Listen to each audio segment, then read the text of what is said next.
Fala Tricolada, tudo tranquilo? Alexandre Antônio na área para mais um vídeo aqui no canal da Família Tricolor. Vamos falar de contratação, de especulação, né? Em primeiro lugar, porque não tem como contratar ninguém agora. Mas o Fluminense está se planejando. Está surgindo o nome numa posição que é interessante, que é importante.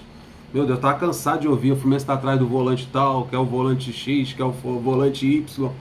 E a gente não via o Fluminense se mexer ou se interessar por jogadores na posição de meia armador, né? O Fluminense jogou quase todo o ano priorizando os seus volantes, né? Tanto que agora, nos últimos meses do Campeonato Brasileiro, o Fluminense vem atuando com 3 volantes, sem a utilização de um meia armador. O Fluminense também deu muito mole, perdeu meias armadores interessantes no meio do caminho. Miguel saiu, o Marcos Paulo também podia fazer essa função de meia armador. O Ganso não se encaixa de forma nenhuma na equipe titular, problemas físicos, quebrou o braço, está um tempão parado, já deveria estar ajudando a equipe, né? Porque já está treinando com bola já há um tempo. Creio eu que na próxima relação ele deve participar ser relacionado no próximo jogo, o nome dele já deve estar lá, mas falta meio armador no Fluminense, né? O Marcão tentou até utilizar o John Arias nessa função da armação do jogo, mas não é a praia dele, não é assim que ele jogava no Santa Fé. No Santa Fé ele jogava mais aberto, na ponta esquerda pelo lado do campo. Como ele entrou nesse jogo contra o Internacional, a gente viu o John Arias fazendo jogadas pela linha de fundo. É assim que eu gosto de vê-lo jogar. E é assim que também entrou no jogo contra o América, também pelos lados do campo. Eu acho que ele é mais útil por ali do que no meio de campo. É um jogo até dinâmico, mas não é armador. Não tem a característica do Casares, que tem a habilidade de dar um tapa, de fazer um lançamento, de uma virada de jogo. O Casares é um meia, e eu digo para vocês que é o único meia armador dessa equipe do Fluminense. Nós temos um momento único que pode receber uma bola e deixar um companheiro na cara do gol, se chama Casares. Por isso que é importantíssimo a permanência do Casares na próxima temporada. É importantíssimo. Porque não adianta nada estar procurando um meia armador agora e dispensar o Casares. É interessante você ter 2 ou 3 jogadores que façam a mesma função. Ainda mais pensando em Taça Libertadores, que as chances do Fluminense aumentaram consideravelmente após essa vitória sobre o Internacional. E creio que o Fluminense estará na próxima Taça Libertadores. Não tem como o Fluminense perder essa vaga, creio eu. Mas a última rodada a gente vai pegar a Chapecoense, com certeza com um público altíssimo, porque o Fluminense já estuda liberar outros setores do Maracanã, e é um jogo de despedida do campeonato, para a gente fazer aquela festa espetacular e comemorar a nossa classificação na Taça Libertadores. Porque, infelizmente, o que nos gestou nesses últimos anos é comemorar a classificação do Fluminense na Taça Libertadores. Mas é uma comemoração também importante, porque eu acho que a constância, nossas participações na Libertadores 2021, na 2022, na 2023, 2024, vai nos fazer, em algum momento, a gente conquistar esse campeonato tão importante que a gente ainda não tem. Mas só a constância vai trazer esse título no momento da história pra gente. E por isso que é importante o Fluminense sempre estar presente. Porque o Fluminense, a gente costuma dizer que o Fluminense não é grande, o Fluminense é enorme. E o Fluminense é grande demais para não estar participando desses grandes eventos, desses grandes campeonatos. Então por isso que eu estou muito feliz. Creio que a torcida tricolor também está com essa grande chance do Fluminense voltar à Taça Libertadores do ano de 2022. Voltar, retornar a Taça Libertadores. E o Fluminense está procurando, tentando se reforçar. A gente teve informações, lendo sites, pessoas especializadas, de que a diretoria do Fluminense ia primeiro trazer um treinador, para, com a vinda desse treinador, apresentar os nomes a esse treinador, com a aprovação desses jogadores viriam para o Fluminense. Mas esse meio armador, que no caso que é relacionado a esse vídeo, vocês viram aí na thumbnail, que é o Jean-Pierre, o Fluminense já teve um interesse anterior por ele.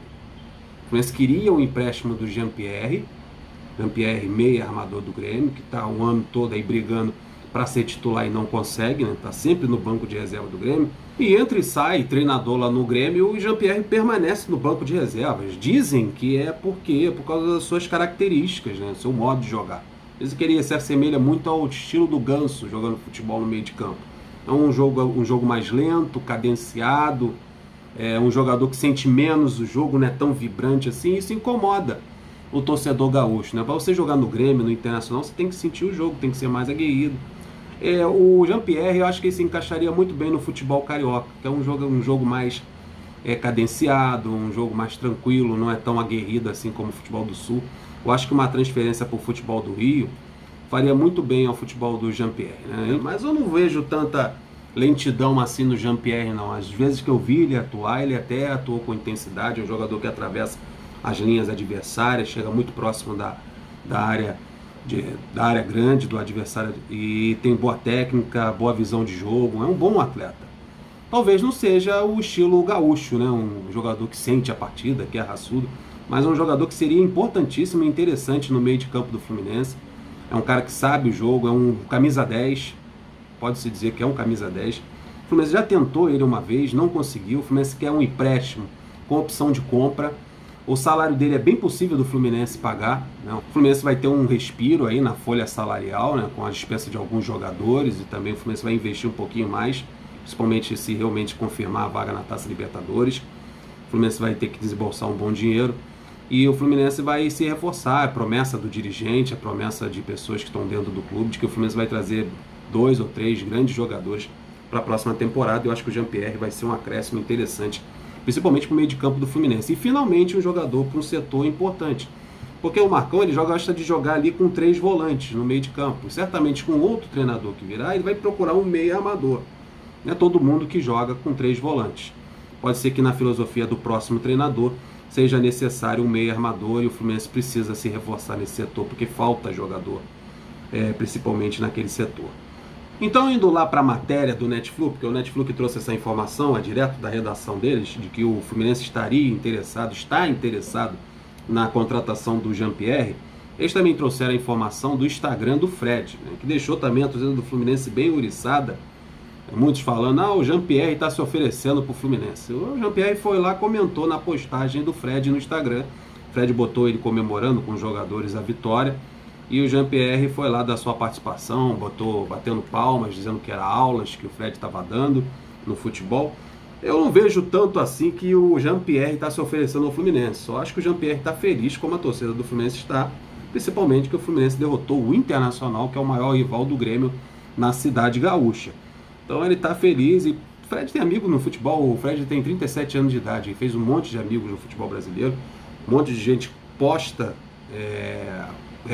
também o que o Fred coloca no Instagram, vários jogadores, e o Jean-Pierre somente demonstrou aí a alegria de ver o Inter derrotado. Mas é um jogador que certamente, se o Fluminense novamente bater na porta do Grêmio, oferecendo, no caso, que até o próprio Netflix está trazendo, um empréstimo com um valor estipulado na compra, no final desse empréstimo, com certeza o Jean-Pierre vai aceitar vir para o Fluminense.